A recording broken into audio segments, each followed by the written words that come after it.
Christmas dinner smelled like roast turkey and betrayal. My son Dylan stood up, wineglass in hand, his voice slicing through the festive chatter. "We've voted, Mom. You are no longer a member of our family. It's time for you to leave this house." The guests froze, forks suspended midair.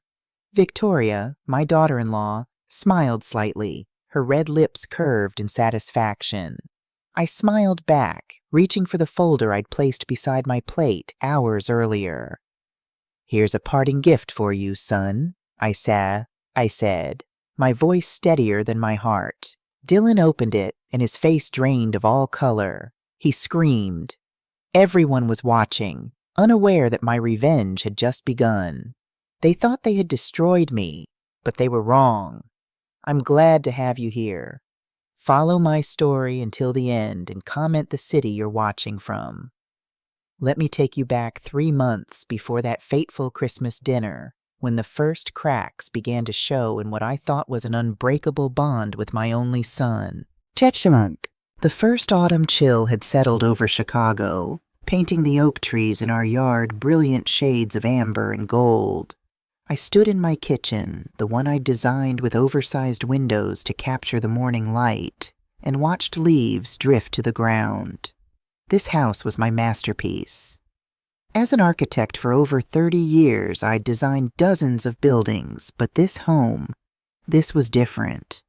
James and I had sketched the blueprints at our kitchen table, arguing playfully about ceiling heights and window placements.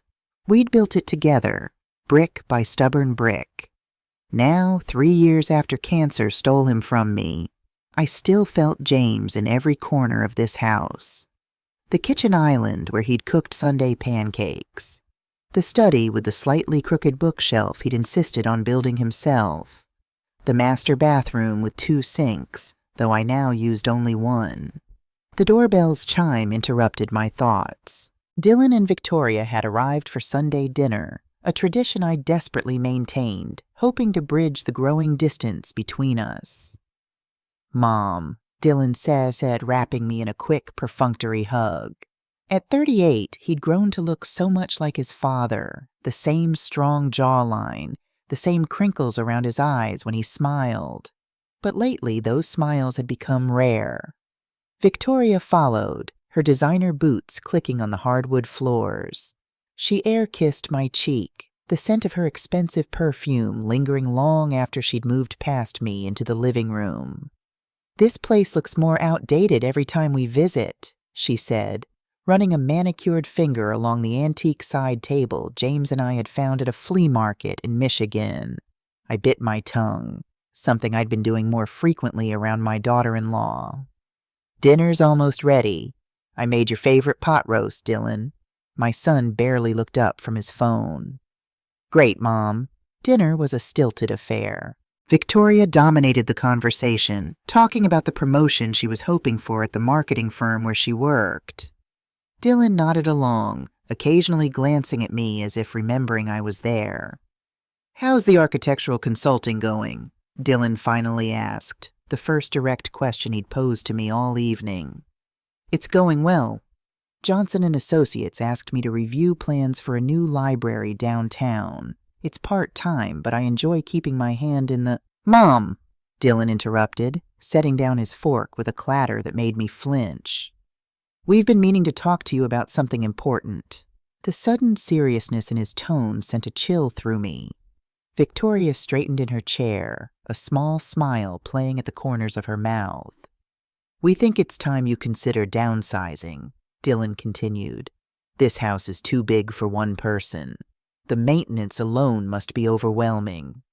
"I manage just fine," I said. "It's it," noticing how Victoria and Dylan exchanged glances. "Besides, I designed this house. Every inch of it holds memories." Victoria sighed dramatically.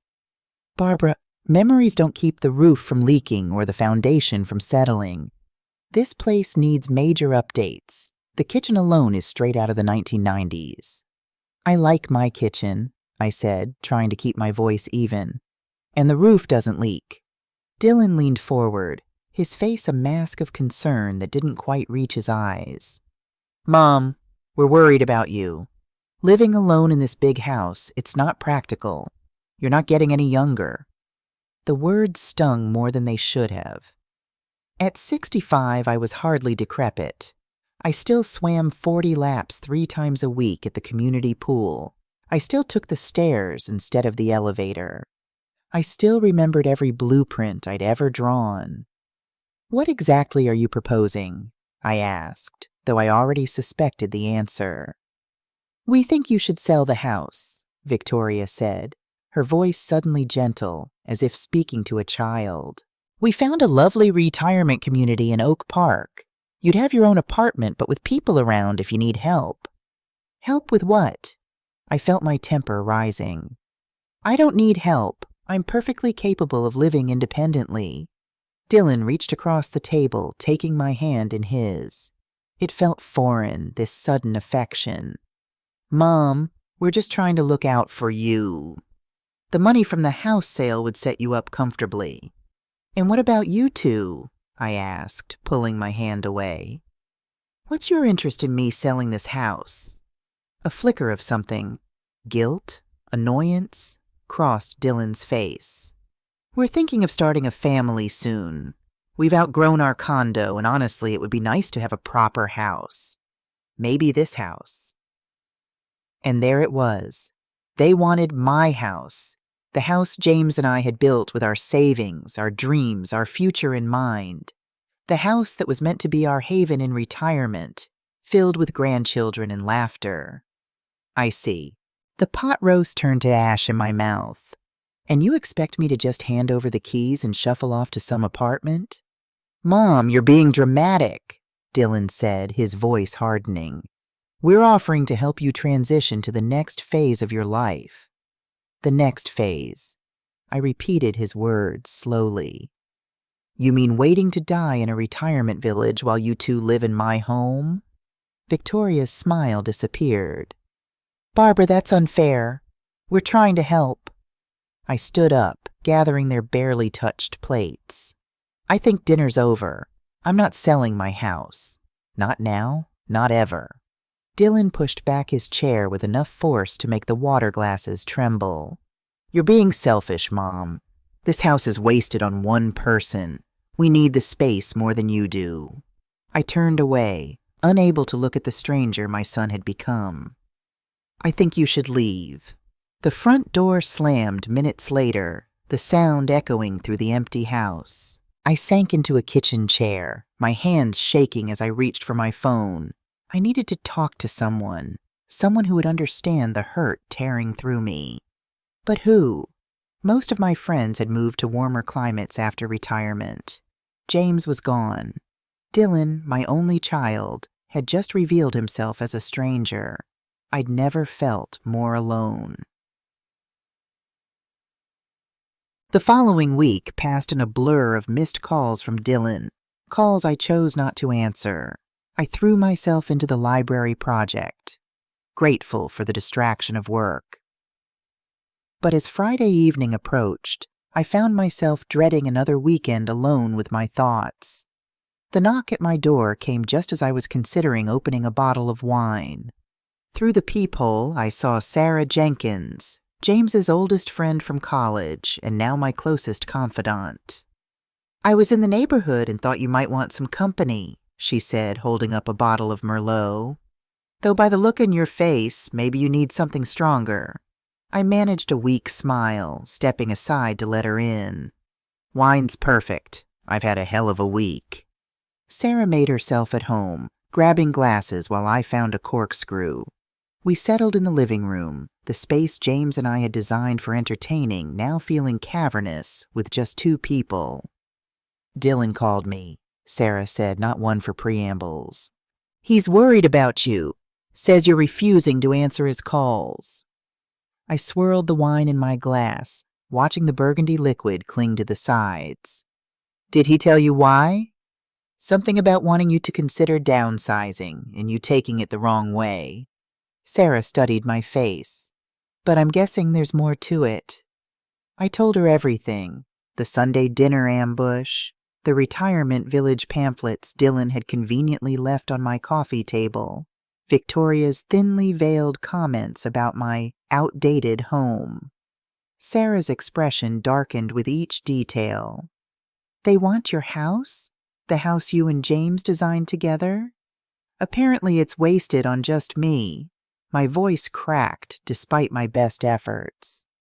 Barbara, Sarah said, setting down her glass, I need to tell you something, and you're not going to like it. A knot formed in my stomach. What is it? I ran into Victoria at Whole Foods yesterday. She was on her phone, talking loudly enough that half the produce section could hear her. Sarah hesitated, as if weighing her words. She was talking to a realtor, Barbara, about your house. She was discussing potential renovations and asking about comparable sales in the neighborhood. The room seemed to tilt sideways, but I told them I'm not selling. I don't think they're planning to wait for your permission. Sarah leaned forward, her face grim.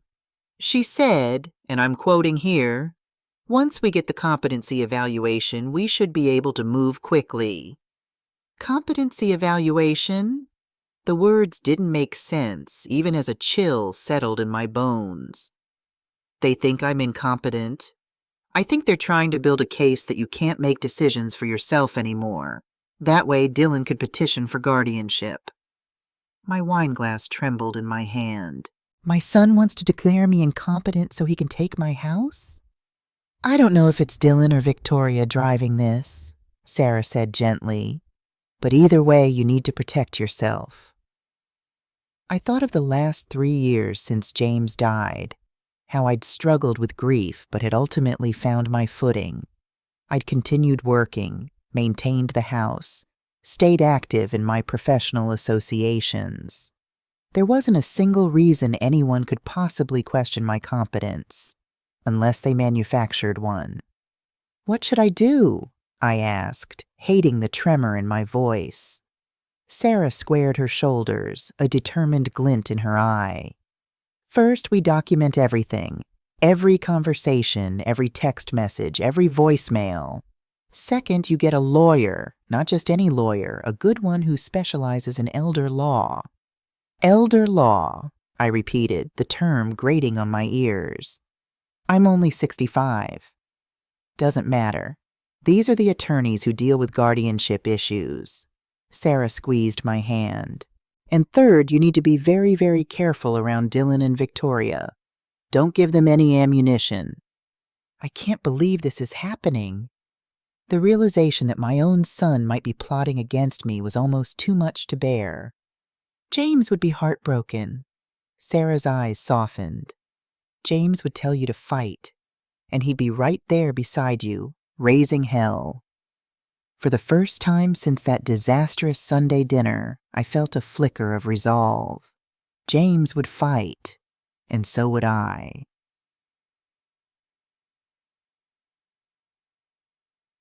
The next morning, I called Robert Bobby Wilson, a retired lawyer who'd worked with me on several building projects over the years. He agreed to meet for coffee that afternoon, his gruff voice betraying concern when I mentioned it was urgent. Bobby was waiting at a corner table when I arrived at the cafe, his gray sweater as rumpled as his face. He'd been James's poker buddy for 20 years, and after retirement, he'd become something of a legal advisor for our friend group, though he insisted he was too old for courtrooms. "You look like hell, Barbara," he said by way of greeting. "What's going on?" I slid into the seat across from him and told him everything. The dinner, Sarah's discovery, my fears about Dylan and Victoria's plans. Bobby listened without interrupting, his weathered face growing darker with each detail. When I finished, he let out a long, low whistle. "That's some serious stuff, Barb. But before you panic, let's think this through." He pulled a small notebook from his pocket, a habit from his courtroom days. "What evidence do you have that they're planning this guardianship move?" "Just what Sarah overheard at the grocery store," I admitted, "and their behavior at dinner." Bobby nodded, making a note. "Not enough for a preemptive legal strike, but definitely enough to start building your defenses. First thing, have you updated your will since James passed?" I nodded. About a year after, everything goes to Dylan. We need to change that, at least temporarily. It gives them too much financial incentive. Bobby tapped his pen against the table. Do you have other family? Siblings, nieces, nephews? My sister Margaret in Arizona. We're close, though we don't see each other often. And her 2 daughters, my nieces. Good. We'll redirect some assets their way for now. It's reversible later if things get straightened out with Dylan. He scribbled another note. Next, we need to establish your competence. When was your last physical? Cognitive assessment? I had a physical 6 months ago. All clear. No cognitive assessment, though. Get one. Call your doctor today. Tell them you want a full workup for the record. Then get a second opinion from another doctor. Bobby's legal mind was clearly in full gear.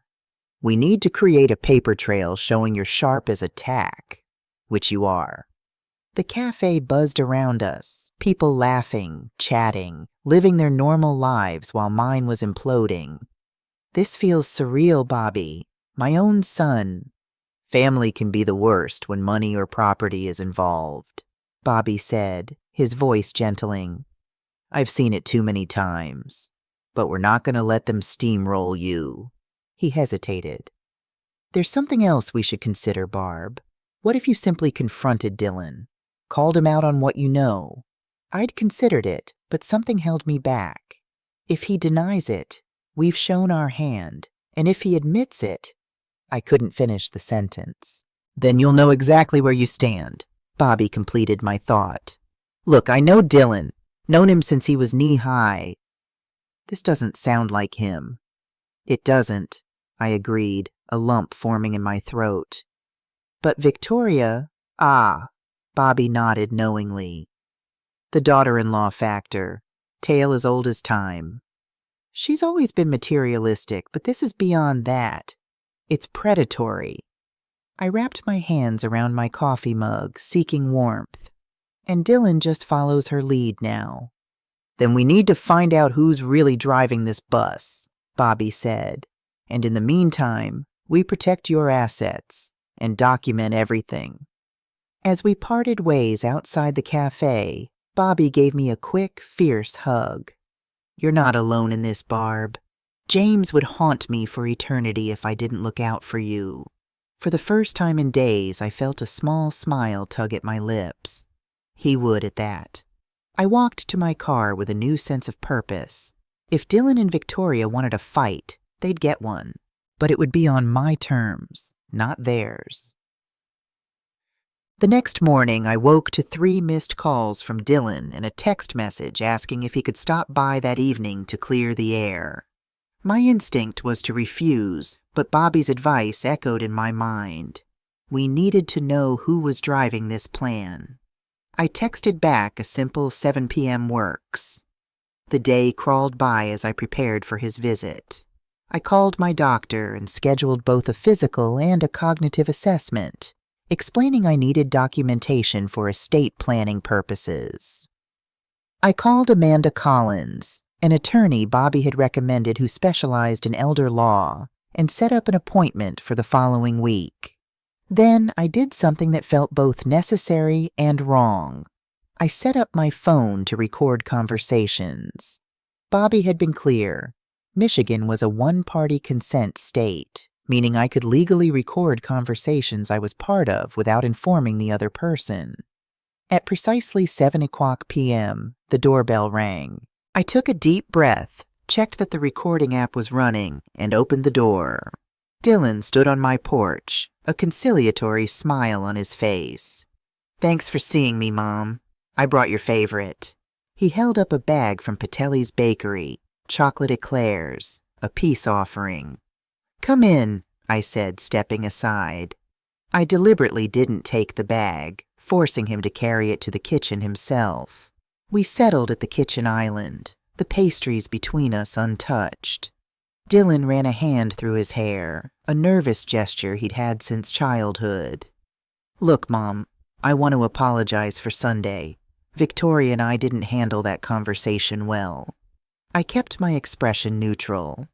Which part? The part where you called me selfish for wanting to stay in my own home, or the part where you implied I'm too old to live independently? Dylan winced. That's not what we meant. We're just concerned about you being alone in this big house. Maintenance, upkeep, safety. It's a lot for anyone. I've managed just fine for the past 3 years, I pointed out. I'm still working part-time. I'm active. I have friends. There's no reason for concern. Mom, you're 65. Things can change quickly at your age. His words were careful, rehearsed even. We just want to be prepared. There it was, the opening I needed. Prepared for what, exactly? For me to suddenly become incapable of managing my own affairs? Dylan shifted uncomfortably. That's not what I meant. Isn't it? I leaned forward, holding his gaze. Because Sarah overheard Victoria talking about a competency evaluation. Care to explain that? The color drained from my son's face. Sarah was mistaken. Victoria wouldn't... Wouldn't what, Dylan? Wouldn't try to have me declared incompetent so you could take my house? My voice remained steady even as my heart raced. Because that's what it sounds like to me. Dylan stood abruptly, pacing the kitchen. Mom, you're blowing this out of proportion. Victoria was probably talking about work. She handles marketing for senior living facilities, remember? The lie was so transparent it almost made me laugh. So she was discussing my house's renovation potential and comparable sales in the neighborhood for a work project? That makes perfect sense. My son froze, caught in the fabrication. For a moment I glimpsed uncertainty in his eyes, as if he himself couldn't believe what he was involved in. Then his expression hardened. You've always been suspicious of Victoria, he said, his voice taking on a defensive edge. You've never given her a fair chance. I welcomed her into our family, I countered. I helped pay for your wedding. I've never said an unkind word about her, even when she's been dismissive of me. That's not true, Dylan snapped. You criticize everything about her clothes, her job, her opinions. I stared at my son, truly seeing him for perhaps the first time. This wasn't just Victoria's influence. This was who he had chosen to become. Dylan, I said quietly, I'm not selling my house. I'm not moving to a retirement community. And I'm certainly not going to sit by while you and Victoria try to declare me incompetent. He had the grace to look ashamed, but only briefly. You're being paranoid, Mom. Nobody's trying to do anything like that. We're just worried about you. I stood, signaling the end of our conversation. I think you should leave now, and please let Victoria know that I'm very competent. Competent enough to recognize a plot when I see one. Dylan left without another word, the chocolate eclairs forgotten on the counter. As soon as the front door closed behind him, I sank onto a kitchen stool, my legs suddenly too weak to support me. I stopped the recording on my phone, saving it with shaking fingers. My own son had lied to my face. He'd denied what I knew to be true, had tried to make me doubt myself. It was gaslighting, pure and simple. A strange calm settled over me as I stared out at the night through the kitchen windows James and I had argued over for weeks during the design process. He'd wanted them bigger. I'd worried about energy efficiency. We'd compromised, as we always did. There would be no compromise this time. This house was mine, my design, my labor, my memories, and I would fight with everything I had to protect it. The next few days passed in a blur of appointments. My doctor confirmed what I already knew. I was in excellent health, both physically and mentally. The cognitive assessment showed no signs of impairment. I had both reports sent directly to Amanda Collins, who was building what she called my competency dossier. Bobby introduced me to a financial advisor who helped me establish a trust for the house and my other assets. a legal structure that would make it much harder for anyone to challenge my control. But despite these precautions, a sense of unease followed me like a shadow.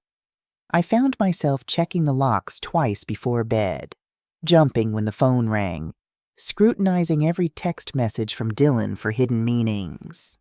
One rainy afternoon, as I sat at my drafting table reviewing plans for the library project, I heard a key in the front door. My heart leaped to my throat. Only 2 people besides me had keys to my house, Dylan and Margaret, my sister who lived in Arizona. I moved quietly to the hallway, peeking around the corner. Victoria stood in my entryway, shaking raindrops from her umbrella. She hadn't seen me yet. I watched, frozen, as she moved confidently through my living room, pulling out her phone and beginning to take photos of the space. She opened closets, checked windows, made notes on her phone. She was assessing my house, measuring it, planning its future without me. White-hot anger surged through me, pushing aside my shock. "Can I help you with something, Victoria?" She whirled around, her face registering surprise before quickly composing itself into a smile. "Barbara, I didn't think you'd be home. Dylan asked me to drop off that casserole dish you left at our place." I glanced at her empty hands. "Where is it?" Victoria's smile faltered. "In the car. I was just looking around first." "With your measuring app open on your phone?" I stepped closer, noticing the application displayed on her screen. "That's an interesting way to return a dish." She slipped the phone into her pocket, her smile now brittle. "I was just curious about the layout. You know I've been taking that interior design course." "Of course." I folded my arms. "And does your course recommend entering people's homes without permission to take measurements?" Victoria's facade cracked, just for a moment, her eyes flashing with something close to hatred. "Dylan gave me the key. This will be our house soon enough." The baldness of the statement took my breath away. "Excuse me?" Realizing her mistake, Victoria backtracked. "I just meant that we'll be spending more time here, helping you out as you get older." "I don't need help," I said, my voice steady despite the rage building inside me. "And this will never be your house." Victoria's perfectly painted lips curved into a smile that didn't reach her eyes. "We'll see about that. Dylan's speaking with a lawyer this week about options for your care." "Get out of my house," I pointed to the door. "Now, and leave the key." For a moment I thought she might refuse. Then she shrugged, reaching into her purse to extract my house key. She placed it on the entryway table with deliberate slowness.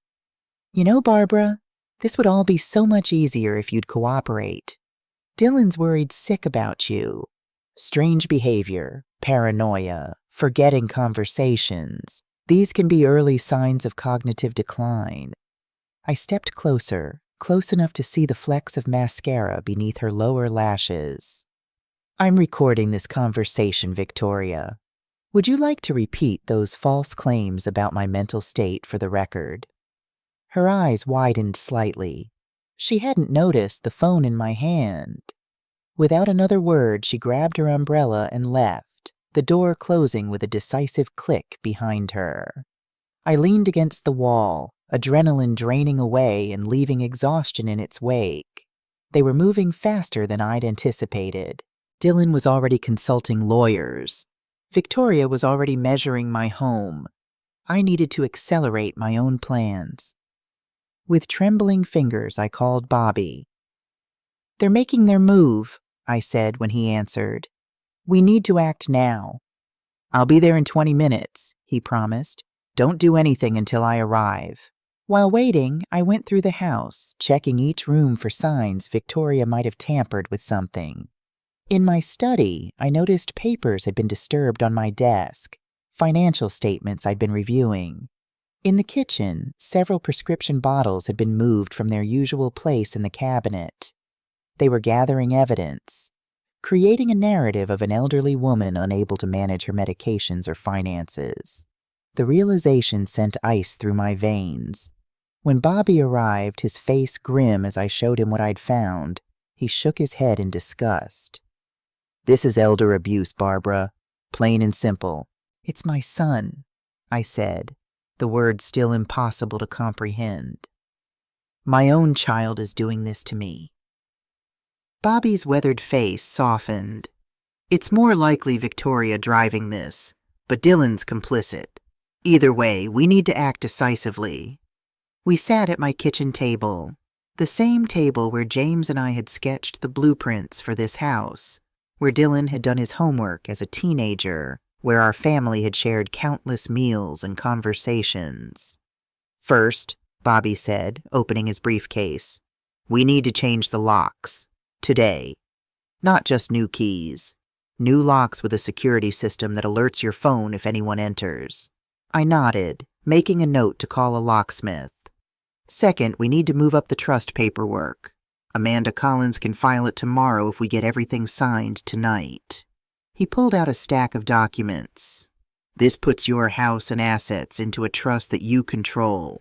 Dylan won't be able to touch it, even if, by some miracle, he managed to get guardianship of you." "And third?" I asked, sensing there was more. Bobby's eyes were resolute. "Third, we go on the offensive.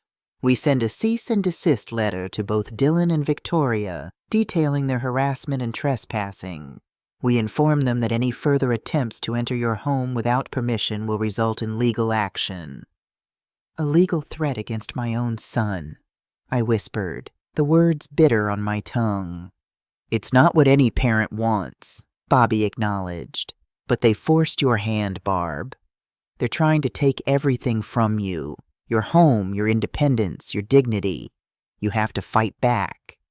As I signed the stack of documents Bobby had brought, each signature felt like a step away from the life I'd known and toward an uncertain future where my only child was my adversary.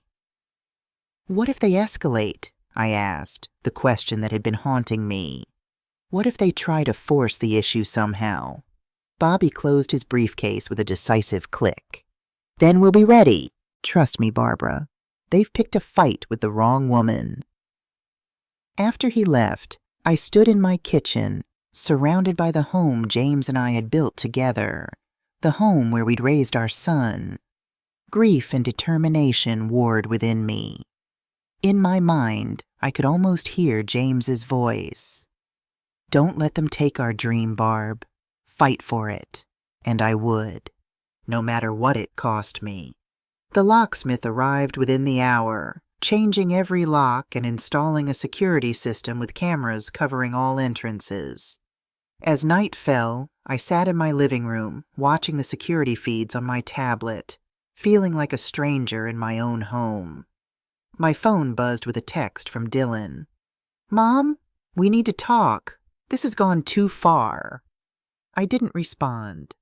There was nothing left to say, not until the Christmas dinner I was already planning in my mind.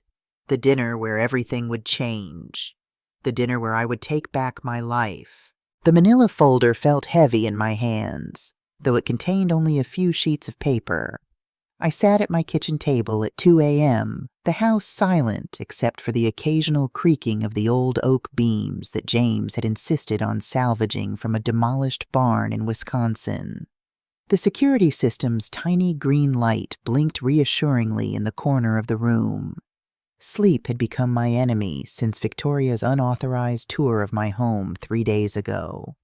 Each night I'd wake with my heart pounding, imagining hands rifling through my belongings, measuring my rooms, evaluating my life as if I were already gone.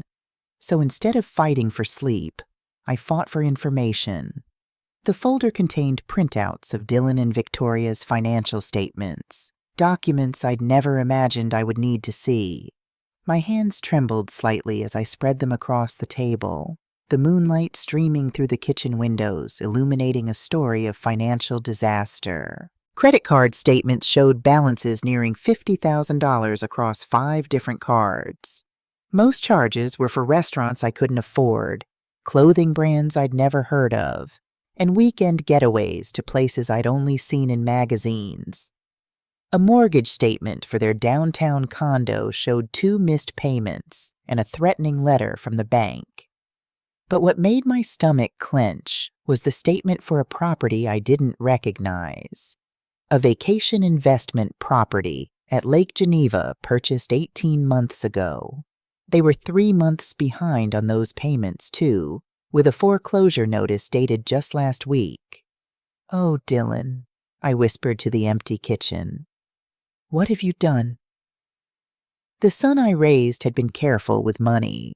He'd worked summer jobs through high school, saved for his first car, and graduated college with minimal debt thanks to the fund James and I had scrimped and saved to build. When had he become this person who spent money he didn't have on things he didn't need? The answer stared back at me from a credit card statement where Victoria had spent $3,500 on a handbag, more than my monthly pension payment. I remembered the Christmas 6 years ago when Dylan had first brought Victoria home. She'd surveyed our modest holiday decorations with barely disguised disappointment, later commenting to Dylan, just loud enough for me to overhear, that she'd expected something more elegant from an architect. James, always the peacemaker, had laughed it off. I'd bitten my tongue for my son's sake. If only I'd spoken up then. If only I'd warned Dylan about the path he was choosing. But wasn't that the eternal lament of parents? We watch our children make mistakes, knowing intervention will only push them further away. We hope the values we've instilled will eventually resurface. We wait for wisdom to win out.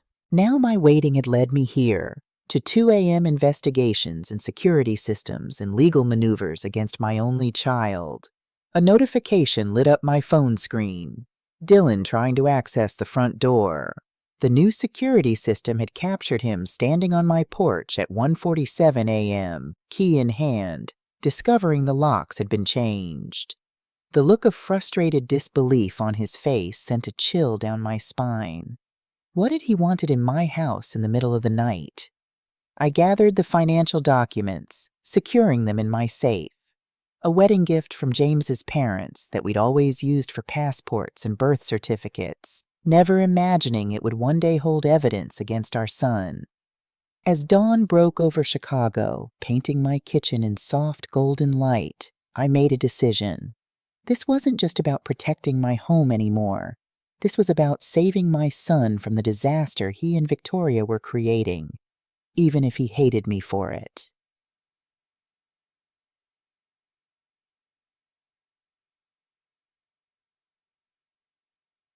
"These are seriously concerning," Amanda Collins said, her glasses perched on the end of her nose as she reviewed copies of Dylan and Victoria's financial statements. At 45, Amanda was younger than most of Bobby's contacts, but her reputation in elder law was formidable. Her office, with its gleaming hardwood floors and abstract paintings, projected exactly the kind of confidence I needed. "They're underwater on 2 properties and maxed out on credit," she continued. "It explains their sudden interest in your house." I nodded, the confirmation bringing no satisfaction. "They're desperate. That makes them dangerous." Amanda looked up sharply. "Has there been any direct threat? Anything beyond what Victoria said during her unauthorized visit?" "Nothing direct," I admitted. "But Dylan tried to enter my house at 2 a.m. yesterday, and I've received 15 calls from him since changing the locks. I haven't answered." "Smart," Amanda said, making a note. "Keep that documentation trail clean.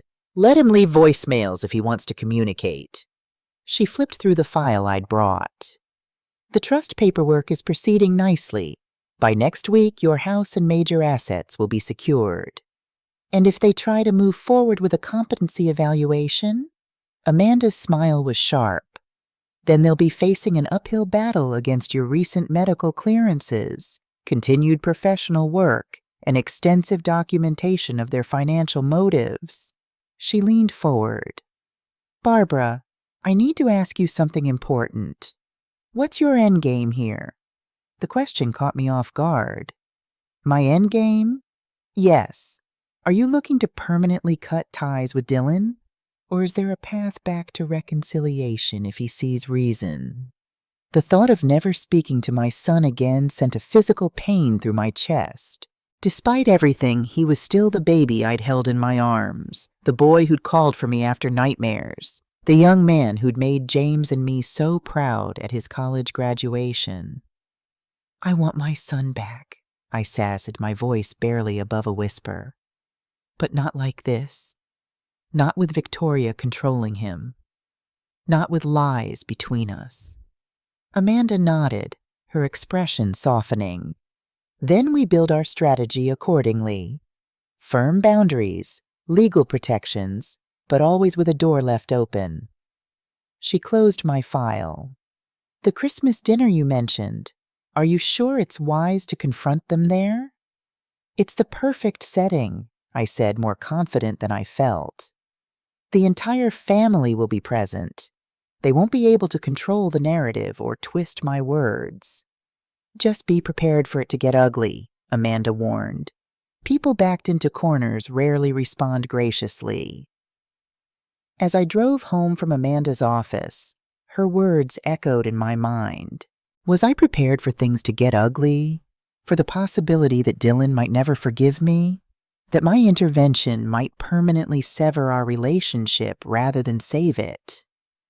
I pulled into my driveway, the house James and I had designed looming before me. Our dream, our legacy. Beyond its architectural merits, it held 30 years of memories. Dylan's height marks on the kitchen door frame, the den where James had taught him to play chess, the backyard where we'd celebrated birthdays and graduations. This wasn't just about property. It was about preserving what our family had been, and perhaps saving what it could still be. My phone buzzed with an incoming call. Dylan again. This time I answered. Mom? He sounded surprised, as if he hadn't expected me to pick up. Finally! We need to talk about what's going on. I'm listening, I said, keeping my tone neutral as I remained in the car, recording the conversation as Bobby had advised. You changed the locks? Installed cameras? What's gotten into you? His voice pitched higher with each question.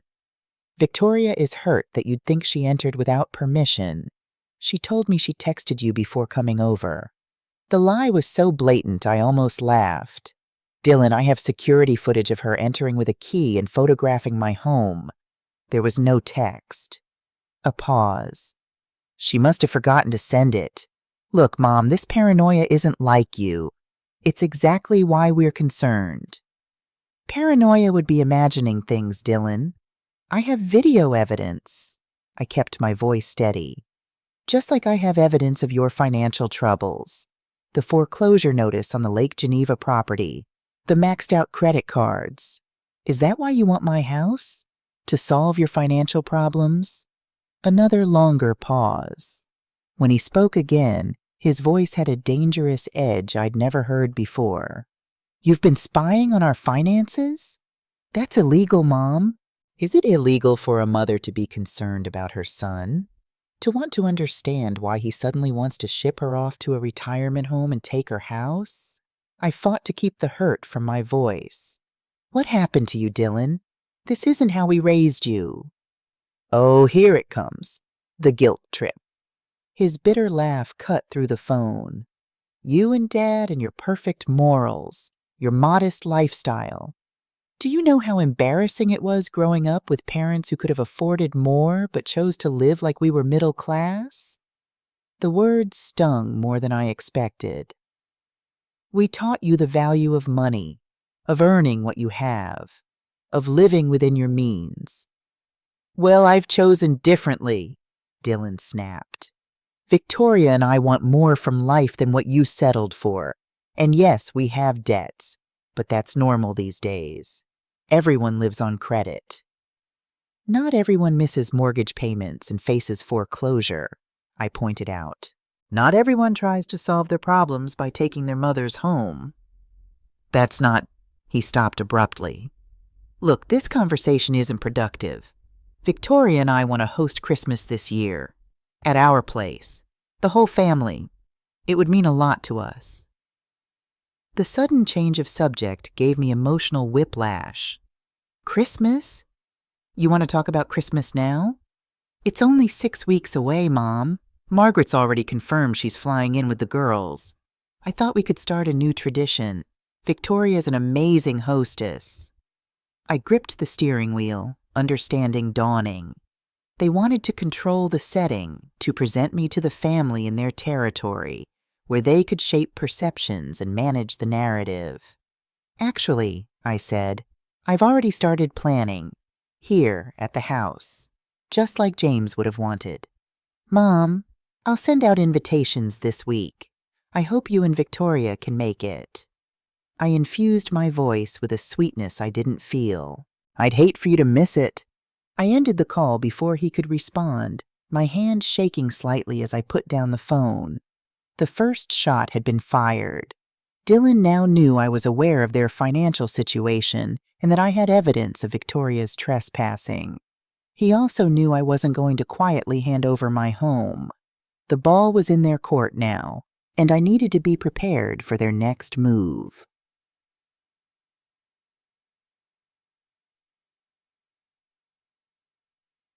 The family albums were stored in the hallway closet, neatly organized by year in matching leather-bound books, a system James had insisted on, saying, "Memories shouldn't be kept in shoeboxes, Barb." I pulled out the album from 1989, the year Dylan was born, and carried it to the living room. Outside, rain pelted against the windows, the November sky a canvas of gray and muted white. Perfect weather for looking backward. The first photo showed James holding newborn Dylan, his expression a mixture of terror and adoration. I traced my finger over James's face, remembering how his hands had trembled when the nurse first placed our son in his arms. "You're going to break him," I teased. "Probably," James had admitted with a nervous laugh. "But look what we made, Barb. Look what we made." I turned the pages slowly, watching Dylan grow from infant to toddler to little boy. His first steps captured in a blurry photo. His 5th birthday, chocolate cake smeared across his grinning face. His first day of school, backpack nearly as big as he was, standing proudly on our front porch. When had that bright-eyed boy become the man who now saw me as an obstacle? What had I missed? What signs had I overlooked? I closed the album, unable to bear more memories. The past offered no answers, only the stark contrast between what had been and what now was. My phone chimed with a text message from Sarah. "Call me ASAP. Important." Sarah answered on the first ring. "Barbara, are you sitting down?" My stomach tightened. "What's happened?" "I was at Kingsley Realty dropping off flyers for the hospital fundraiser," Sarah said, her words tumbling out rapidly. "And I saw it. A brochure. For your house." "My house?" I repeated, not understanding. "What do you mean?" "Your house is listed in their coming soon portfolio. Not officially on the market yet, but they're quietly showing it to select clients. There's a glossy brochure with professional photos and everything. Interior shots, Barbara." The room seemed to tilt sideways. "That's not possible. I haven't listed my house." "I know," Sarah said grimly. "But someone has. The brochure says available early January. Inquire for details." I took a photo of it. My phone dinged with Sarah's incoming image. There it was. My living room, my kitchen, my garden, professionally photographed and presented in a high-end real estate brochure. The description read, "Architect-designed mid-century modern masterpiece, meticulously maintained, ready for modern updates." "The photos Victoria took," I whispered. She wasn't measuring. She was staging photos for this. "There's more," Sarah said, her voice tight with anger. "The agent I spoke with, she didn't know I was your friend. Mentioned that the current owner would be relocating to assisted living after the holidays. She said it was a sensitive situation involving family decisions. Daisy. The violation was so complete, so breathtaking, that for a moment I couldn't speak. They weren't just planning to take my house. They were actively marketing it, creating a narrative about my future, proceeding as if my consent was a minor detail to be managed later. "Barbara, are you okay?" Sarah's concerned voice brought me back to the moment. "No," I said honestly, "I'm not, but I will be." I took a steadying breath. "Sarah, I need you to go back to that realtor. Tell them you're interested in the property. Get as much information as you can. Who listed it? What paperwork they have? Everything." "I'm on it," Sarah promised. "And Barbara, don't face this alone. I'm coming over tonight with dinner and a bottle of wine. No arguments." After we hung up, I sat motionless, staring at the photo of my home in the real estate brochure. The rage building inside me was unlike anything I'd ever experienced. Cold, precise, architectural in its structure. They had crossed a line from which there was no return. I called Amanda Collins immediately, forwarding her the photo of the brochure. Her sharp intake of breath told me everything I needed to know about the legal implications. "This is fraud," she said flatly. "They're advertising property they don't own and can't sell. What can we do?" "First, cease and desist letter to the realty company. Today. Then we accelerate everything. The trust, the will changes, all of it." Her voice took on a steely edge. "And Barbara, document everything. Every call, every text, every encounter. We're building a case not just for civil action, but potentially criminal charges." Criminal charges. Against my son. The thought made me physically ill. "Is there no other way?" I asked, hating the pleading note in my voice. Amanda's tone softened. "Let's start with the cease and desist. See how they respond. If they back off immediately, we can reassess." She paused. "But Barbara, you need to prepare yourself. This level of deception suggests they're not going to stop easily." After hanging up, I walked through my house, the house James and I had designed together, poring over blueprints late into the night, arguing over ceiling heights and window placements. The house where we'd raised our son, where we'd planned to grow old together before cancer had stolen James away. In the study, I opened the drawer where I kept my architectural tools, the ones I still used occasionally for small projects. The metal compass, the precise rulers, the drafting pencils. Tools of creation, of building. Now I would use them for a different kind of creation. A blueprint not for a house, but for justice. For protection. For survival. I pulled out a large sheet of drafting paper and began to sketch, not a floor plan, but a strategic map. In the center, I wrote home. Around it, I created boxes for each protective measure. Legal, financial, physical, emotional. From each box, I drew lines to specific actions. Trust establishment. Will modification. Security system. Family alliance building. This was what I knew. Planning, structure, creating something solid from mere ideas. As the rain continued to fall outside, I lost myself in the familiar process, finding comfort in the precision of my pencil against paper. This was no longer just about keeping my house. It was about reclaiming my power. By the time Sarah arrived with dinner, I had a comprehensive defense strategy mapped out. The architect in me had found her footing again, and I was ready to build something indestructible. "Barbara," Sarah's voice floated up from the first floor. "You have visitors." I glanced at my watch. Nearly noon. I'd been in my office since 7 a.m., finalizing details for the Christmas dinner invitations, each one handwritten with a personal note. Sarah had arrived earlier with coffee and pastries, insisting on staying to help after what she called the real estate bombshell. "Coming," I called back, setting aside my fountain pen. I wasn't expecting anyone, and after the events of the past week, unexpected visitors made me wary. I descended the stairs to find Ethan Parker standing awkwardly in my entryway, a bouquet of autumn flowers in his hands. Beside him stood his wife, Melissa, whom I'd met only a few times at Dylan's high school reunions. "Ethan!" I exclaimed, genuine pleasure warming my voice. Dylan and Ethan had been inseparable through childhood and high school, but had drifted apart during college. "What a wonderful surprise!" Ethan handed me the flowers, giving me a quick hug. "Mrs. Sanders, Barbara, sorry to drop by unannounced. We were in the neighborhood and thought we'd say hello."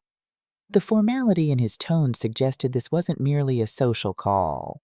I led them into the living room, where Sarah had already set out coffee cups and was disappearing into the kitchen, clearly giving us privacy. "It's been too long," I said, arranging the flowers in a vase. "How are the twins? Must be in middle school by now." "7th grade," Melissa confirmed with a proud smile. "Both on the swim team, like their dad was." An uncomfortable silence fell, broken only when Ethan cleared his throat. "Barbara, there's actually a reason we stopped by. Something's been bothering me, and I felt I needed to talk to you directly." I set the vase down, steeling myself. "What is it, Ethan?" He exchanged a glance with Melissa before continuing. "Dylan called me last week. We haven't really kept in touch much since college, so it was unusual. He wanted to talk about you." The knot in my stomach tightened. "What about me?" "He said you've been having some difficulties, memory problems, paranoia." Ethan's discomfort was palpable. "He mentioned you'd accused Victoria of breaking into your house, that you've been imagining financial conspiracies." I kept my face carefully neutral. "I see. The thing is," Ethan continued, "it didn't sound like you. Not the woman who helped me with my college application essays. Not the woman who remembers my kids' names and ages when we haven't spoken in years." He leaned forward. "So I thought I'd come see for myself." Tears pricked at my eyes, not from sadness, but from a profound sense of gratitude. This young man, who'd practically grown up in my house, trusted his own judgment enough to verify what he was being told. "Thank you, Ethan," I said simply. "You're right to question it." Melissa reached over and squeezed my hand. "We knew something wasn't right. Dylan was asking Ethan to sign some kind of statement about your cognitive state. For legal purposes," he said. The air seemed to leave the room. "A statement?" Ethan nodded grimly. "He wanted me to say I'd noticed changes in your behavior over the past year. Confusion, memory lapses, poor judgment. I told him I hadn't seen you enough to make that assessment, but he was persistent." "He's contacted other old friends too," Melissa added. "We heard from Diane Weber that Dylan called her as well." My mind raced. Dylan was building a case, gathering witnesses to testify to my supposed decline. It was methodical, calculated, and utterly heartbreaking. "I didn't sign anything," Ethan assured me. "And I won't." "But Barbara, what's really going on? Is there anything we can do?" I took a deep breath and told them everything. Dylan and Victoria's financial troubles, their attempt to pressure me into selling my house, Victoria's unauthorized entry, the real estate brochure Sarah had discovered. Ethan's face darkened with each detail. By the time I finished, he looked physically ill. "I can't believe Dylan would do this. He was my best friend. I was best man at his wedding, for God's sake." "People change," I said softly. "Or perhaps they reveal who they truly are when enough pressure is applied." Melissa leaned forward. "Barbara, we want to help. Ethan can provide a statement about your cognitive clarity, and if you need character witnesses, consider us at the top of your list." Their support brought the first real smile to my face in days. Thank you, both of you. That means more than you know. After they left, promising to stay in touch, Sarah emerged from the kitchen where she'd been giving us privacy. Good people, she said, nodding toward the door. You need more of those around you right now. I'm discovering who my real friends are, I agreed. But Sarah, this means Dylan is moving faster than we thought. He's actively building a case. Sarah's expression was grim. Then we need to work faster, too. She picked up one of the Christmas invitations I'd been writing. Starting with this dinner, it needs to be perfect, the setting for your counterattack. Perfect. The word echoed in my mind as I thought about the dinner I was planning. It did need to be perfect, not just the food or the decorations, but the timing, the evidence, the execution. I needed to reclaim the narrative Dylan and Victoria were creating about me. I needed to show everyone exactly who was competent and who wasn't. Dr. Wilson's office was reassuringly familiar. The same framed medical degree on the wall, the same slightly uncomfortable chair for patients, the same faint antiseptic smell. He'd been my physician for 15 years, had treated James through his cancer, had known our family through its best and worst moments, which made what I was about to discuss all the more difficult. Barbara, he said warmly, entering the examination room with a tablet in hand. Twice in 1 month? Everything okay? Your test results from last week were excellent. I forced a smile. This isn't about my health, Alan. At least not directly. He sat on his rolling stool, giving me his full attention. What's going on? I took a deep breath. Has my son contacted you recently? About me? Dr. Wilson's expression shifted subtly, a tightening around the eyes that confirmed my suspicions before he even spoke. He called the office last week, he admitted. Wanted to discuss some concerns about cognitive changes he'd observed. Dr. Wilson's gaze was direct. I told him I couldn't discuss a patient without their consent, but that he could bring you in for an evaluation if he was concerned. Did he ask you to fill out any forms or provide any kind of statement? Dr. Wilson hesitated. He emailed a form to my office, a standard cognitive assessment form, but one that's typically used in guardianship proceedings. He leaned forward. Barbara, what's happening? I explained the situation as succinctly as possible. Dylan and Victoria's financial motivations, their attempt to have me declared incompetent, their plan to sell my house. Dr. Wilson's face darkened. That's deeply disturbing. And no, I didn't complete any form. I wouldn't do that without examining you first, and certainly not without your knowledge.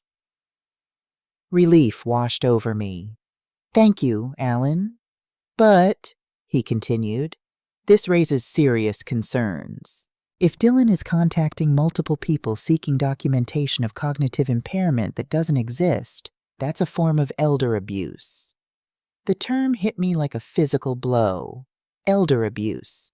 Something that happened to vulnerable, isolated seniors.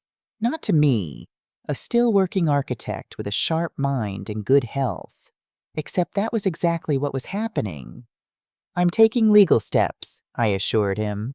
I have an elder law attorney and have updated my estate planning, but I needed to know if Dylan had approached you. Dr. Wilson nodded, making a note in my file.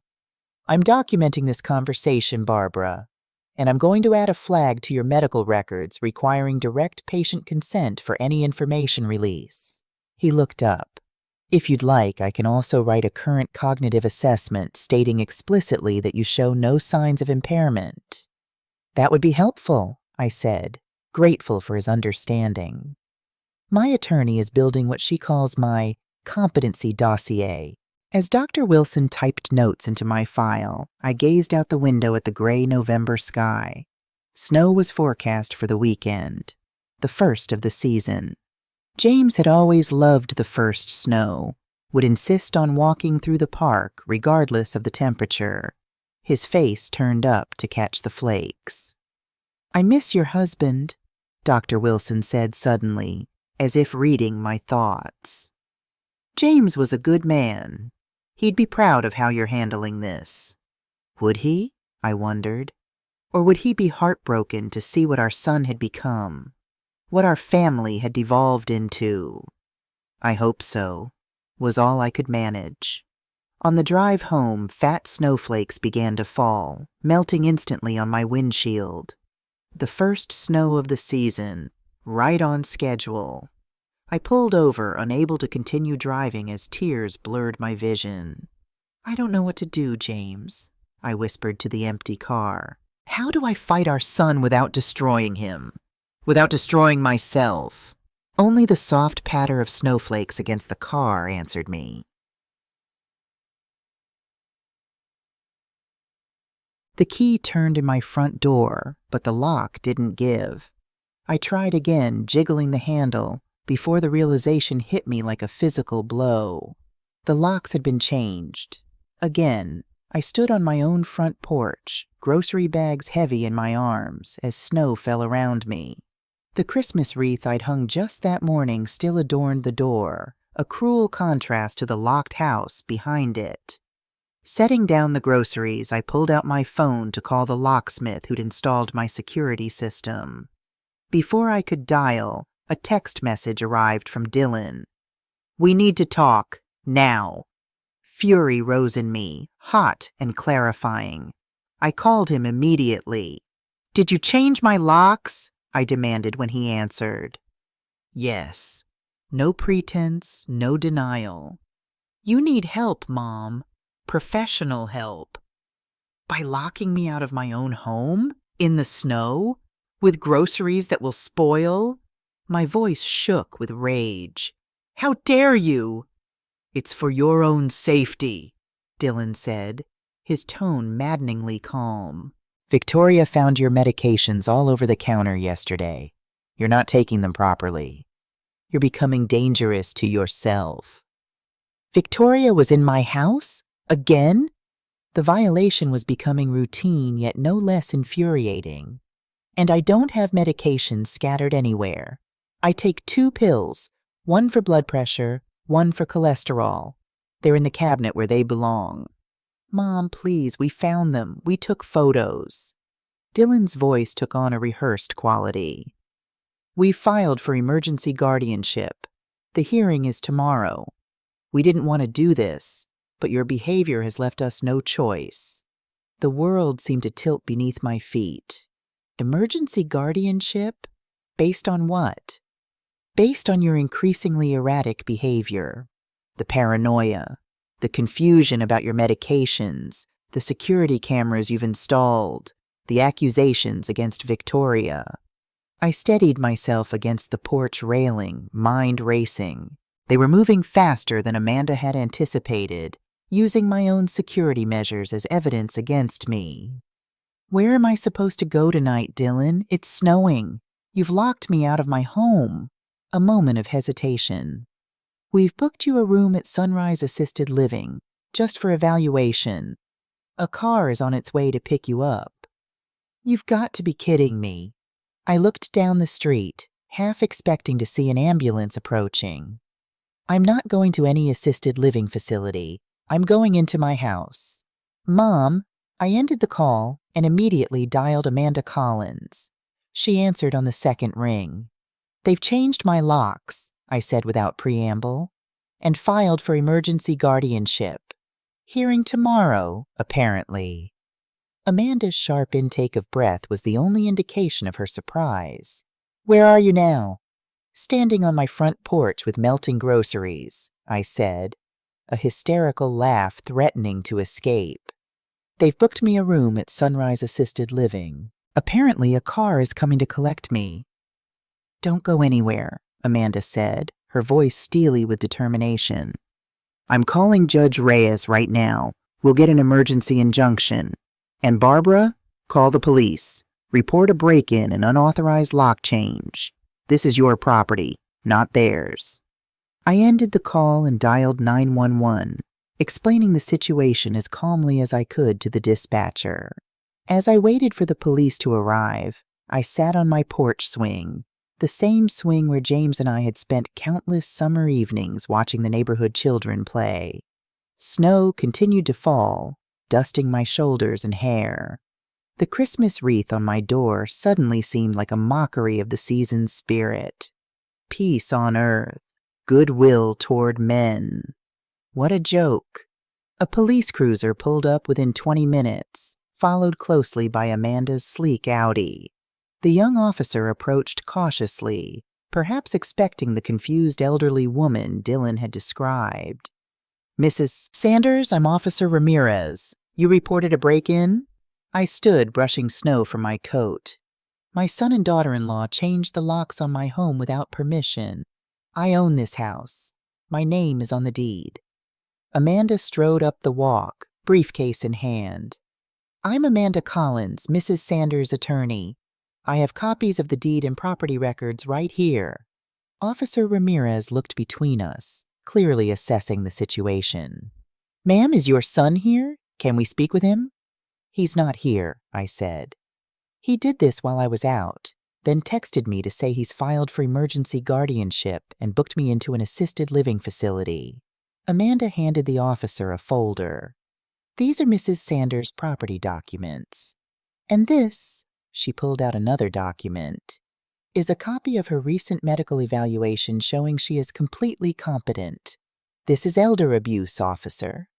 Officer Ramirez reviewed the documents, his young face serious.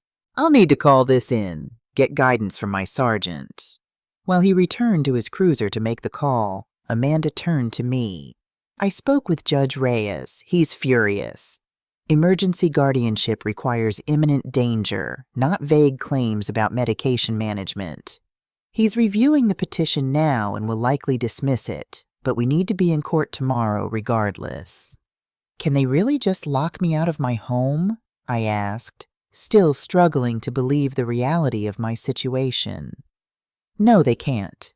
That's breaking and entering, regardless of familial relationship." Amanda's expression was grim. "The question is how we want to handle this. We can press charges, have them arrested, or we can use this as leverage in tomorrow's hearing."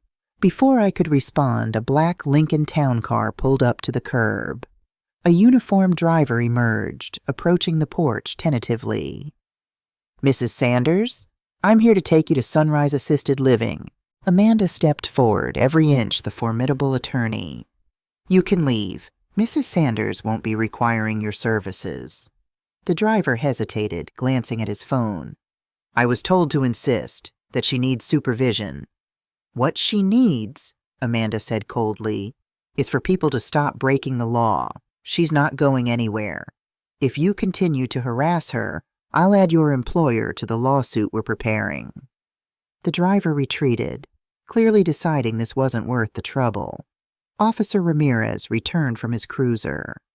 "My sergeant says this is a civil matter due to the family relationship, but since Mrs. Sanders is the legal property owner, we can assist with regaining entry. We'll need to call a locksmith." "Already on his way," Amanda said, holding up her phone. "Should be here in 15 minutes. As we waited, I sat on the porch swing, watching snow accumulate on the lawn James had been so proud of. The surreality of the situation washed over me. Locked out of my own home on a snowy evening, police and lawyers involved, a car sent to take me to an institution. All orchestrated by my only child. The locksmith arrived as promised, and within minutes I was back inside my home. Officer Ramirez offered to stay until I felt secure, but I assured him I would be fine.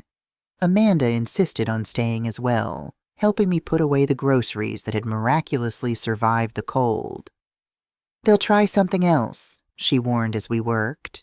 This level of desperation suggests they're running out of options financially. I nodded, arranging cans in my pantry with mechanical precision. "The hearing tomorrow. What should I expect?" "It will be straightforward. Judge Reyes is no nonsense and hates these kinds of frivolous emergency petitions. We have your medical evaluations, financial documentation of their motives, and now this lock-changing incident to present." Amanda closed the refrigerator door firmly. "Barbara, I need to ask, do you want to press criminal charges for breaking and entering?" The question hung in the air between us.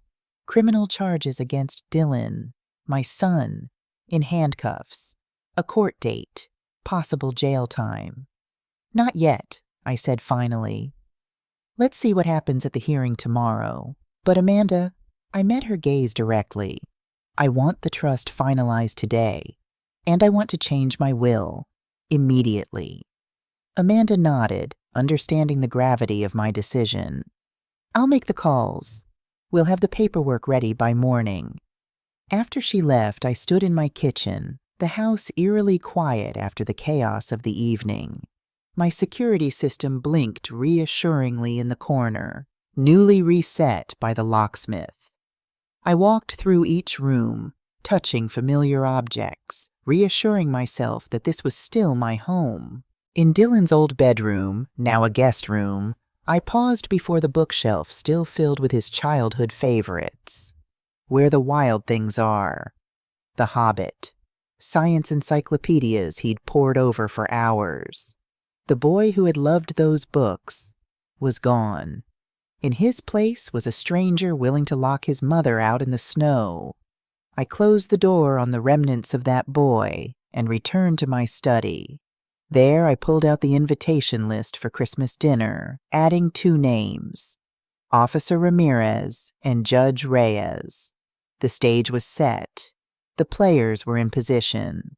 All that remained was the final act, a Christmas dinner where everything would change, where I would reclaim my life, my home, and perhaps in some way I couldn't yet imagine, my son. The morning of Christmas Eve dawned crisp and bright, sunlight glinting off fresh snow that blanketed Chicago like a promise of renewal. I stood at my kitchen window, watching cardinals flit between bare branches, their vibrant red a startling contrast against the white landscape.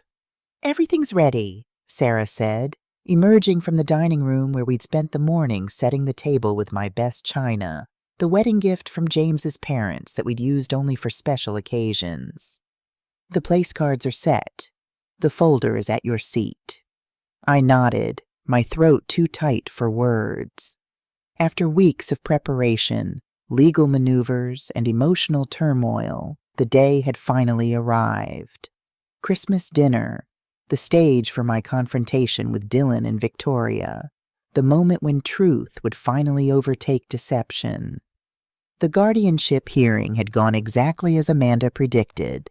Judge Reyes had dismissed Dylan's petition with barely concealed contempt, citing the suspicious timing and questionable evidence. When presented with documentation of my recent medical clearances and the lock-changing incident, he had leveled a stern warning at Dylan about elder abuse statutes. Dylan had avoided my gaze throughout the proceedings, while Victoria had glared daggers at me from across the courtroom. They'd left immediately after the ruling, refusing to acknowledge me or Amanda as we gathered our documents. That had been 3 weeks ago. Since then, silence. No calls, no texts, not even holiday cards. I'd begun to wonder if they would even attend the dinner, despite having RSVP'd through Margaret, my sister. "Are you sure you want to go through with this?" Sarah asked, breaking into my thoughts. "It's not too late to just have a quiet Christmas with people who actually care about you." I turned from the window, resolute. "This isn't just about exposing them, Sarah. It's about reclaiming my narrative. And maybe, just maybe, reaching whatever part of Dylan that still remembers how he was raised." Sarah squeezed my hand, her eyes full of concern. "Just remember, whatever happens today, you're not alone." The doorbell chimed at precisely 3 p.m., sending a jolt of adrenaline through me. Our first guests had arrived. Margaret swept in first, her Arizona tan a stark contrast to the Chicago winter outside. Behind her came my nieces, Eliza and Claire, now in their 20s and beautiful in ways that made my heart ache with the passage of time. "Barbara!" Margaret enveloped me in a fierce hug that smelled of the jasmine perfume she'd worn since college. "We've missed you so much." "Aunt Barb!" The girls took turns embracing me, their youthful energy filling the entryway with chatter and laughter. The doorbell continued to ring as more guests arrived. Bobby and his wife, Linda, Dr. Wilson and his husband, Greg, Ethan and Melissa Parker with their twin boys, even Officer Ramirez, who had responded to my lockout incident and whom I'd impulsively invited when I ran into him at the grocery store. Judge Reyes had politely declined, citing ethical concerns, but had sent a lovely poinsettia plant with a card expressing his wishes for a peaceful holiday. By 4 p.m., the house was filled with the warm hum of conversation and the rich aromas of roasting turkey and cinnamon. The only absence was glaring. Dylan and Victoria had yet to arrive. "Maybe they're not coming," Margaret murmured, joining me by the fireplace where I'd been anxiously checking my watch. "Would that be so bad?" Before I could answer, the doorbell rang one final time. Through the frosted glass of the front door, I could make out 2 silhouettes.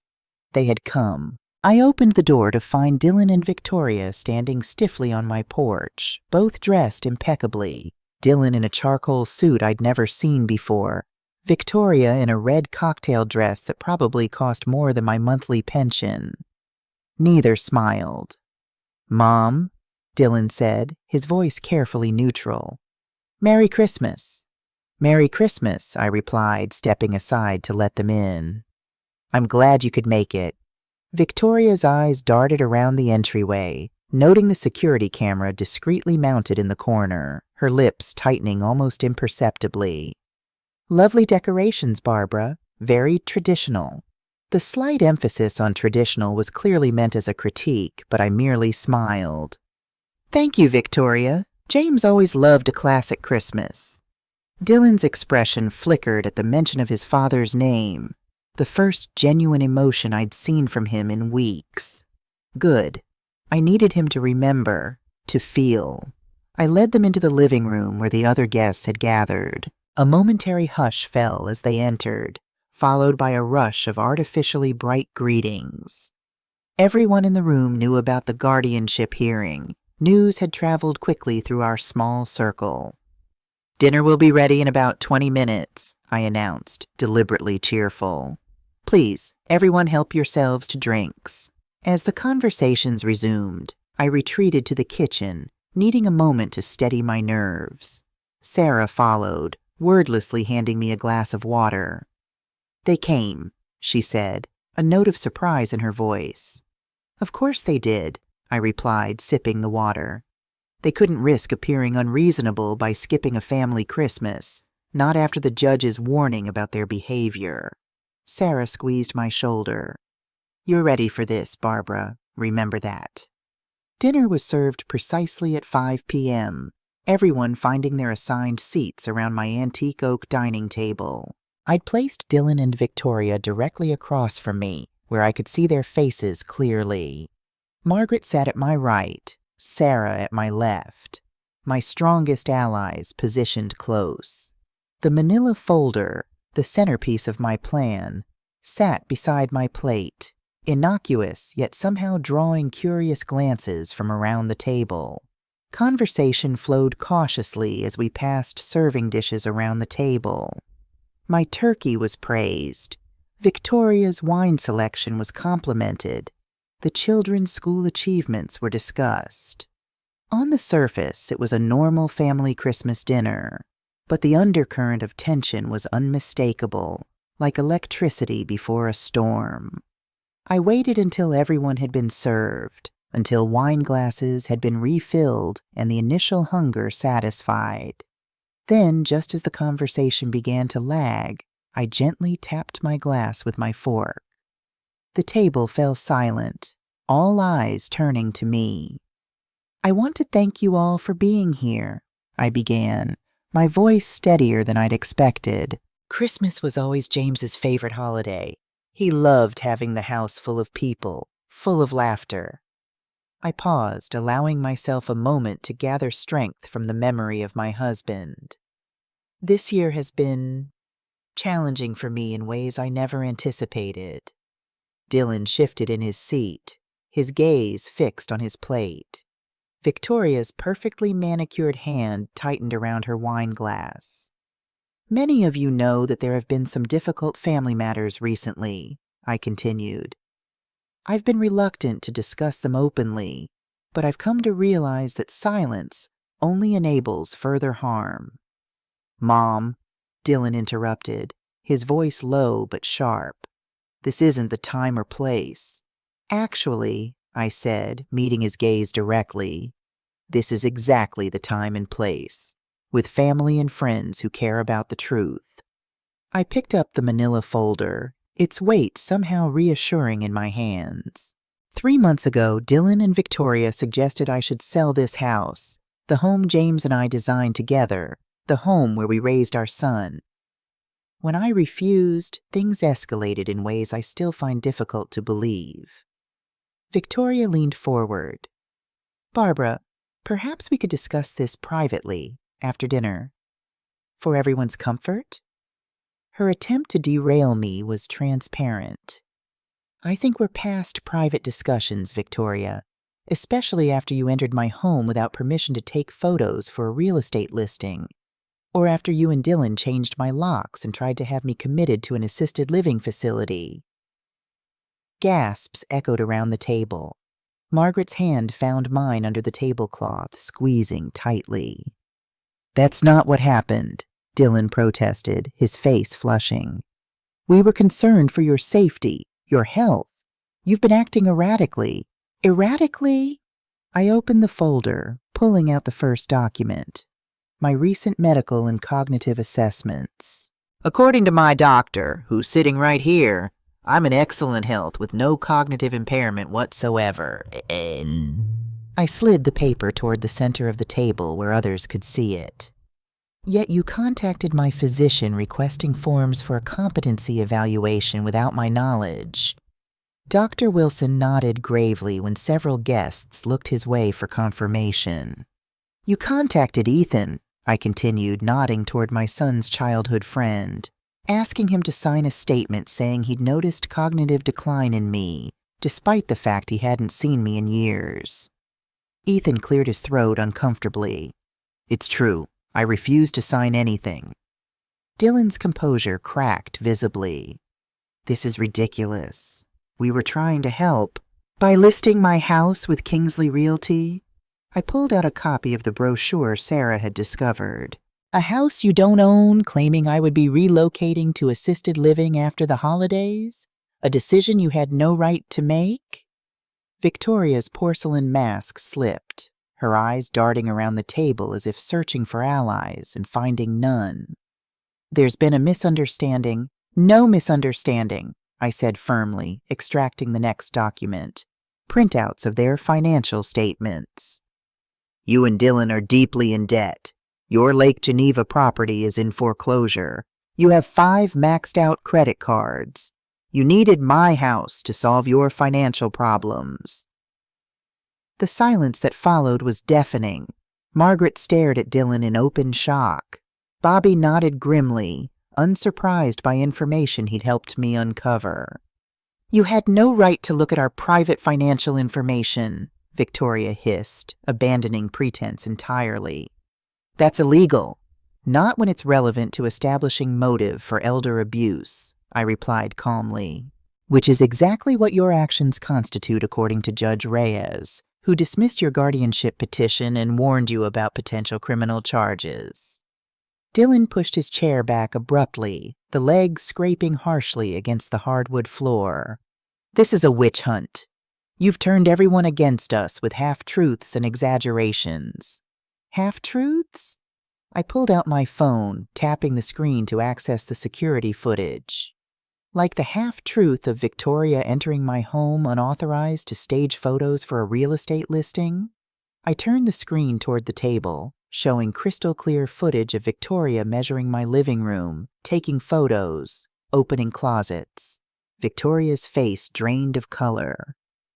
You were spying on us? I was protecting myself, I corrected. Just as I was when I recorded Dylan trying to gaslight me about your real estate activities, or when I documented the locksmith changing my locks after you locked me out of my own home in the snow. Officer Ramirez shifted in his seat, his professional demeanor momentarily giving way to a frown of disapproval directed at Dylan.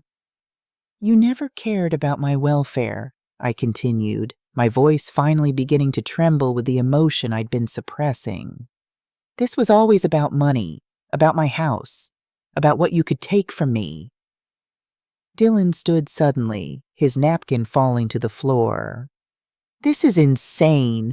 I'm not sitting here to be ambushed and slandered in front of— Sit down. The command came not from me but from Margaret, her voice like steel. You will sit down and listen to your mother, Dylan Sanders. After what you've put her through, listening is the very least you can do. To my amazement, Dylan sank back into his chair, looking for all the world like the chastened little boy he'd once been when caught misbehaving. I took a deep breath, reaching for the final document in my folder.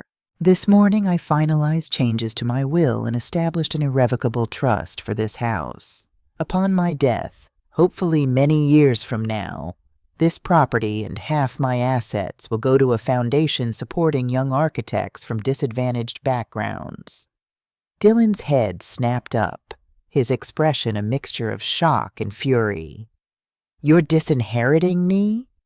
The other half of my assets will be held in trust, I continued as if he hadn't spoken. If you demonstrate genuine change and rebuild our relationship over time, the trustees have discretion to release funds to you.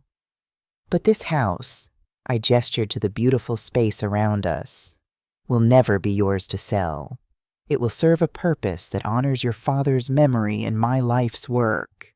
Victoria pushed back from the table, her face contorted with rage. You vindictive old woman, you think you've won?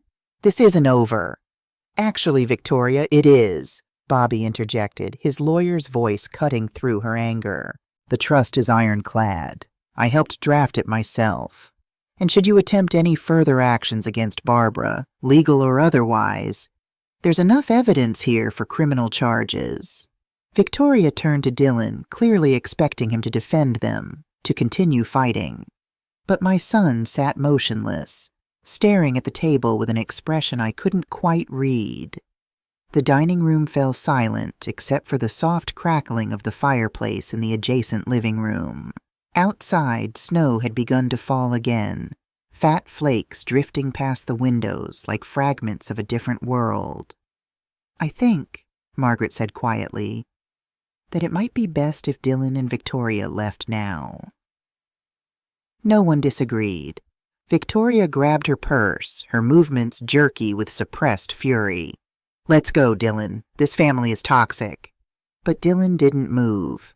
He sat at the table, shoulders slumped, still staring at the wood grain as if it held answers to questions he hadn't yet formulated. Dylan, Victoria insisted, her voice sharpening. Now. Slowly, my son raised his head, but it wasn't Victoria he looked at. It was me. His eyes, so like James's, were filled with emotions I couldn't fully decipher. Shame, regret, anger, perhaps all three. I'm sorry, he said, the words so quiet I almost missed them. I don't expect you to believe that. I'm not sure I believe it myself, but I am sorry. Before I could respond, he stood and followed Victoria out of the dining room. The front door opened and closed with finality, and they were gone. The silence they left behind felt vast and uncertain. Then Eliza, my youngest niece, cleared her throat. Well, she said with forced brightness, who's ready for dessert? The tension broke like ice on a spring pond, relieved laughter rippling around the table.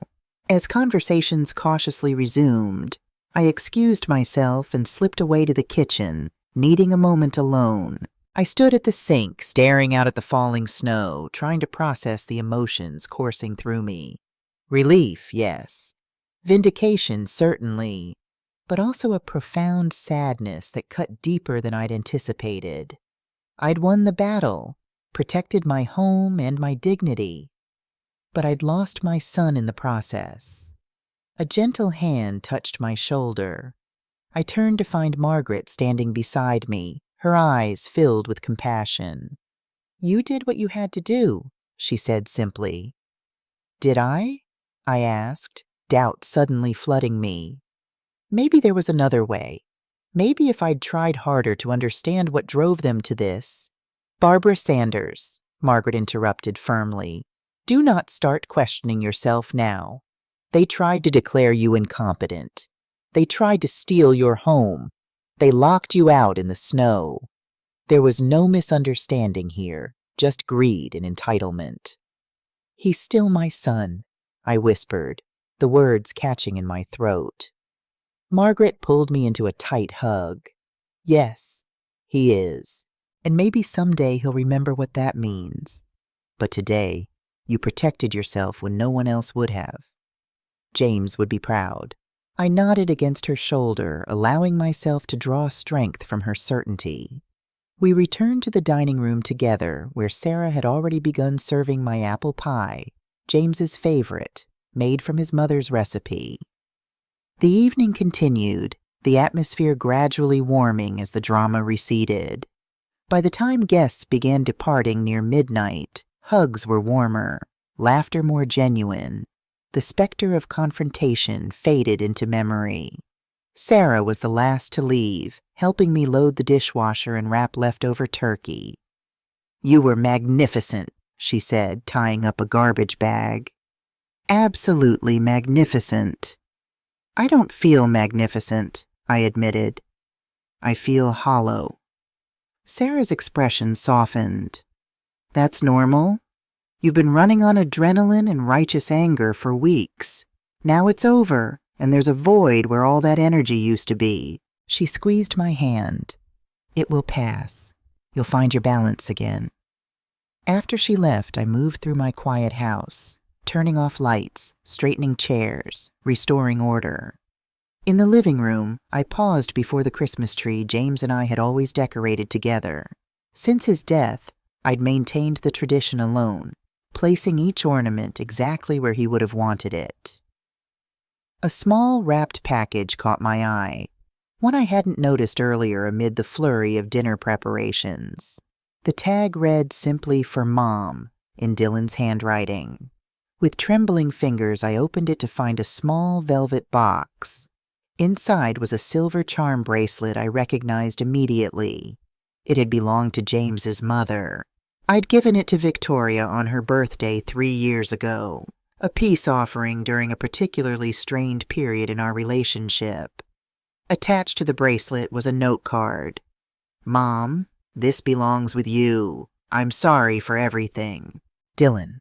I clutched the bracelet to my chest, tears finally flowing freely. It wasn't an elaborate apology. It didn't erase the betrayal or heal the wounds. But it was an acknowledgement, a small admission of wrongdoing, a tiny step toward whatever might come next. It was enough for Christmas night. Winter thawed into spring, buds appearing on the oak trees in my yard, crocuses pushing through the soil where James had planted them decades ago. I'd settled into a new routine, consulting work 3 days a week, swimming at the community center, dinner with Sarah or Margaret when she visited from Arizona. Dylan hadn't contacted me since Christmas, though Margaret reported he'd moved out of the condo he shared with Victoria and was staying temporarily with a college friend. Divorce proceedings had begun, initiated by him surprisingly. I'd resisted the urge to reach out, following Amanda's advice to give him space to process his own actions and their consequences. "If reconciliation is possible," she'd said, "it needs to come from him, on his terms, when he's truly ready." So I waited, focusing on rebuilding my life, reclaiming my sense of security and purpose. The trust for my house was finalized, my will updated, my financial affairs organized with a clarity I wished I'd established years ago. On a bright April morning, as I worked in my garden planting the tomato seedlings James had always insisted would taste better than anything from a store, my doorbell rang. I peeled off my gardening gloves, brushed soil from my knees, and made my way to the front door, expecting perhaps a package delivery or a neighbor. Dylan stood on my porch, thinner than at Christmas, his face more lined. He held a coffee cup in each hand, shifting his weight nervously from foot to foot. "Hi, Mom," he said, his voice uncertain. "I brought coffee. Dark roast, 1 sugar, splash of cream. You still take it that way?" I nodded, unable to speak past the sudden tightness in my throat. "I was wondering," he continued, his words carefully measured, "if we could talk, really talk, about everything that happened, about what happens next." I studied my son's face, the face I'd loved since the moment the nurse had placed him in my arms 38 years ago. I saw regret there, and shame, but also something else. A determination, perhaps. A resolve to face what he had done and who he had become. "I'd like that," I said finally, stepping aside to let him in. As we sat in the kitchen where he'd grown up, steam rising from our coffee cups, spring sunlight streaming through the windows James and I had argued over, I felt something unfurl inside me. Not forgiveness, not yet, but its precursor. The possibility of understanding. The chance for healing. "I don't know where to begin," Dylan admitted, staring into his coffee, "except to say I'm sorry. More sorry than I've ever been for anything." "That's a good place to start," I said quietly. "The beginning is always the hardest part." Outside, birds sang in the oak trees, heralding new growth, new seasons, new possibilities. Whatever came next, reconciliation, estrangement, or something in between, I had reclaimed my power, my home, my story. And for now, that was enough. What would you do if you were in my place? Have you ever been through something similar? Comment below. If you enjoyed this story, please like this video, subscribe to the channel, and share your impressions in the comments. To listen to the next story, click on the box on the left. Thank you for watching.